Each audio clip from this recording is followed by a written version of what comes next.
क्रोध करने वाला खुद भी जलता है और दूसरों को भी जलाता है। बुद्ध अपने शिष्यों को दे रहे थे उपदेश, तभी एक व्यक्ति को बुद्ध की बातें अच्छी नहीं लगी। वह उठा और बुद्ध का अपमान कर दिया। बुरी बातों को बार बार याद करने से हमारी परेशानियां बढ़ती हैं, मन अशांत होता है। इसीलिए दुख देने वाली बातों को भूलकर आगे बढ़ना चाहिए।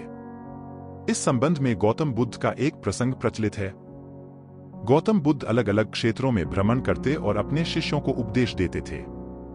एक गांव में वे उपदेश दे रहे थे।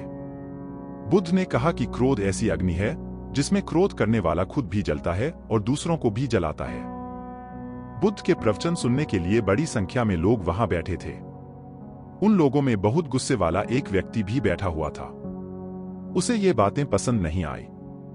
वह अचानक उठा और बोलने लगा कि बुद्ध, तुम पाखंडी हो। बड़ी बड़ी बातें करना ही तुम्हारा काम है। तुम लोगों को भ्रमित कर रहे हो। तुम्हारी ये बातें आज कोई मायने नहीं रखती है। व्यक्ति लगातार बुद्ध को अपमानजनक बातें सुना रहा था।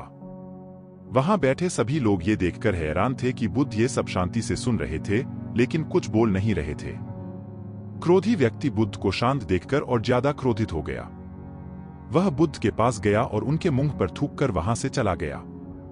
घर पहुंचकर क्रोधी व्यक्ति का मन शांत हुआ तो उसे अपने किए पर बहुत पछतावा हुआ।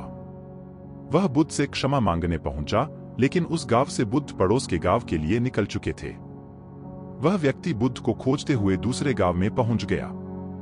वहां व्यक्ति को जैसे ही बुद्ध दिखाई दिए, वह उनके चरणों में गिर गया और क्षमा मांगने लगा।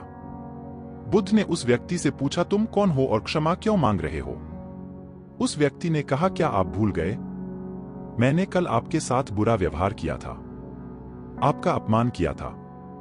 बुद्ध ने कहा, बीता हुआ कल मैं वहीं छोड़ आया हूं और तुम अभी भी वहीं रुके हुए हो। तुम्हें गलती पर पछतावा है, तुमने पश्चाताप कर लिया। अब तुम निष्पाप हो गए हो। बुरी बातें याद करते रहने से हमारा आज बर्बाद हो जाता है। इस आदत की वजह से भविष्य भी बिगड़ सकता है। इसीलिए बीते हुए कल की बातों को भूलकर आगे बढ़ना चाहिए।